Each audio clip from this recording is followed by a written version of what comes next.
नमस्कार मित्रांनो, हेमंतवाणीमध्ये आपल्या सगळ्यांचं स्वागत. मी हेमंत कुमार केळकर. महाराष्ट्रातील सर्वात मोठा राजकीय प्रश्न सध्या गाजतोय सोशल मीडियामधनं, न्यूज चॅनलमधनं, तो म्हणजे एकनाथ शिंदे आणि देवेंद्र फडणवीस यांच्यातलं नातं किंवा शिवसेना भाजप यांच्यातलं नातं. नाही म्हणाला जनतेसमोर दोघे सगळं ठीक आहेत म्हणतायत, पण आतमध्ये तणावाचे संकेत सतत दिसत असतात. म्हणजे थोडक्यात काय, तर वरून दोस्ती पण आतमध्ये बलतच चाललंय. आणि आज मी याच बाबत थोडस बोलणार आहे.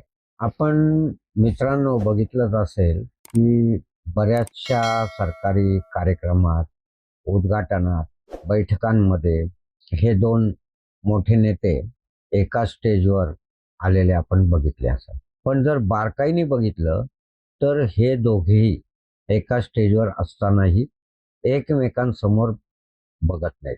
म्हणजे एकाचं तोंड एका बाजूला, दुसऱ्याचं दुसऱ्या बाजूला, समोर जरी असेल तरी बाजूला एकमेकांकडे बघतायत असं दिसत नाही. किंवा असं म्हणा, ते एकमेकांना दुर्लक्ष करत असतात. इवन दोघेही एका मंचावर गेले तर ते बाजूलाही बसत नाहीत किंवा एकमेकांना हातही मिळवत नाहीत. आणि कार्यक्रम संपला की दोघे वेगवेगळ्या दिशेने निघून जातात. म्हणजे एक जण एका दिशेला, दुसरा दुसऱ्या दिशेला. हे आपण बऱ्याचदा बघितलेलं असेल. जर बारकाईने बघितलं तर हे आपल्या लक्षातही आलं असेल. पण याबाबत जर एखाद्या पत्रकाराने प्रश्न विचारला की लगेच यांचं उत्तर येतं, छे छे, आमच्यात मतभेद नाहीत, आमचे सरकार खंबीर आहे. थोडक्यात काय, वरून दोस्ती, पण दृश्य मात्र काहीतरी वेगळंच सांगत असतं. शिंदे साहेब रागवत नाहीत, पण ते उघडपणे बोलत देखील नाहीत. त्यांना राग आला की ते 2-3 दिवस गावाला जातात. आपल्या कुटुंबासोबत वेळ घालवतात, नातवंडांसोबत खेळतात, शेतीत फेरफटका मारतात आणि पूर्णपणे रिलॅक्स झाले की परत येतात. पण तोपर्यंत मीडियावाले ओरडाओरड सुरू करतात. शिंदे साहेब रुसले, बैठकीला गैरहजर राहिले, त्यांच्या मनात असे आहे, त्यांच्या मनात तसे आहे, शिंदे साहेब दबाव टाकतायत का, वगैरे वगैरे. आणि या बातम्या जेव्हा चालू असतात, मीडियावाले बोलत असतात, संशोधन शोधत असतात, लावत असतात तर्क वितर्क, त्याच वेळेला शिंदे साहेब परत येतात. आणि परत आल्यानंतर त्यांचं त्यांचं ते स्पष्टीकरणही देतात. अहो, मी माझ्या गावी शेतीची देखभाल करायला गेलो होतो, रुसणे वगैरे तसलं काही नाहीये, आम्ही रडणारे नाही, लढणारे आहोत. मी गावी गेलो तर रुसलोय वगैरे, हा पत्रकारांचा समज, तुमच्या पत्रकारांचा समज झालेला आहे.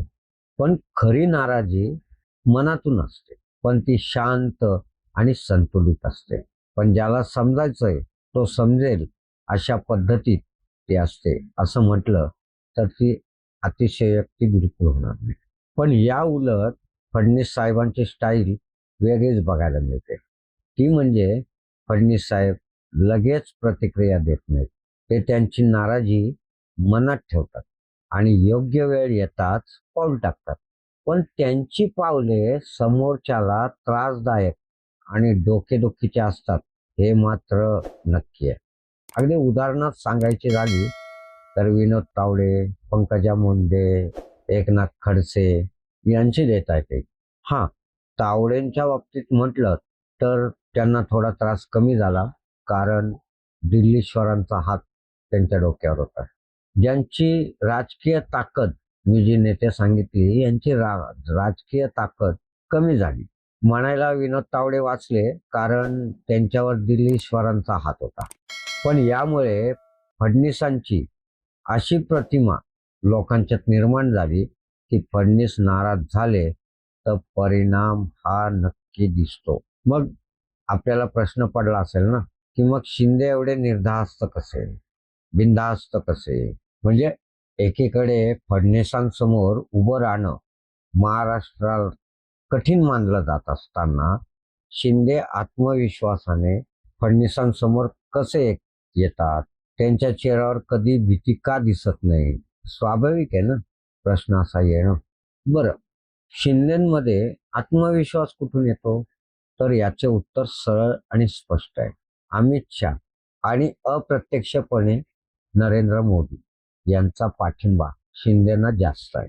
बऱ्याच लोकांच्या चर्चेतून भाजपाच्या, शिवसेनेच्या काही पदाधिकारी आणि कार्यकर्त्यांच्या चर्चेतून ऐकायला मिळतं, अमित शहांना शिंदेबद्दल विशेष आपुलकी आहे. त्यांच्या मनात शिंदेबद्दल भावना आहे की हा आपला माणूस आहे, याला आपण जपणार, अशी भावना अमित शहाच्या मनात आहे. आणि अमित शहा मोदींच्या अगदी जवळचे, अत्यंत विश्वासू माणूस. याचा अर्थ असा की दोघांचाही पाठिंबा शिंदेना मिळतोय आणि म्हणूनच शिंदे बिनधास्त आहेत, घाबरत नाहीत, निर्णय ठामपणे घेत आहेत आणि फडणवीस शिंदेबाबत कठोर भूमिका घेऊ शकत नाहीये.